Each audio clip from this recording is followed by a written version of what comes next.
Everybody say mabuhay for the Philippines! Congratulations, Philippines! Now 2204, your pageant blogger host. Subscribe.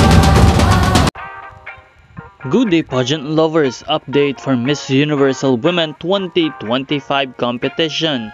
After ng top 13 semi-finalists ay sumunod naman ang evening gown presentation.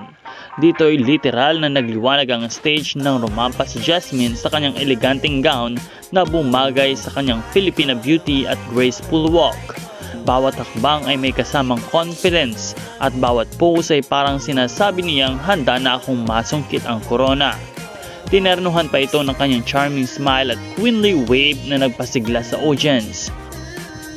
Isang napakagandang performance mula kay Miss Philippines Jasmine Omay in the Miss Universal Woman 2025 Evening Gown Competition.